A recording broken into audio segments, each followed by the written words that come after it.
আসসালামু আলাইকুম দর্শক, সাত কৃষিতে আপনাদের স্বাগতম। বেসিক্যালি দেখতেই পাচ্ছেন ড্রাগন গাছের কি পরিমাণ আগাছা তৈরি হয়েছে। এখন ড্রাগন গাছে মুকুল আসার সময়, এই সময় ড্রাগন গাছে এমন আগাছা থাকলে কোনোভাবেই ভালো ফলন হবে না। সেজন্য আমি এগুলো ছাঁটাই করে দিব, এগুলো উঠিয়ে ফেলবো। এগুলো পরিচ্ছন্ন না রাখলে গাছে পুষ্টি পাবে না।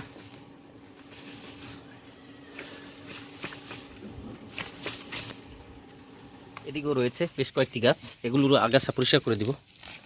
আগাছা রাখা যাবে না, কোনোভাবেই আগাছা রাখা যাবে না। আগাছা থাকলে আপনার ফলন হবে না, এটা 100%। বিশেষ করে ড্রাগন গাছে আপনার আগাছা থাকলে কোনোভাবেই ফলন হবে না, এটা মাথায় রাখতে হবে। যদি ড্রাগন গাছ লাগান অবশ্যই এটা শুধু একটা জিনিসই খেয়াল করবেন, ড্রাগন গাছ লাগালে যেন আগাছা না থাকে। এই জিনিসটা খেয়াল করলেই আপনার গাছে ফলন ধরবে 100%। আগাছা রাখা যাবে না, কোনোভাবেই আগাছা রাখা যাবে না ড্রাগন গাছে। তারপর এক্সট্রা কিছু পরিচর্যা রয়েছে, যেটি প্রিভিয়াসলি আমি ভিডিওতে দেখিয়েছিলাম। ড্রাগন গাছে আপনারা চাইলে ঘরোয়া যে কিচেন কম্পোস্ট রয়েছে সেটিও ব্যবহার করতে পারেন। অনেকে জানেন না কিচেন কম্পোস্ট কি।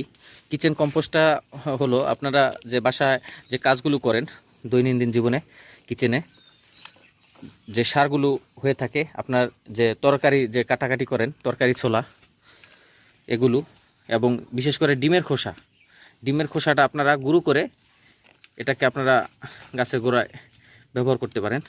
এটা দারুণ ফলাফল পাবেন আপনারা। আমার গাছগুলো মাশাআল্লাহ কি পরিমাণ বড় হয়েছে।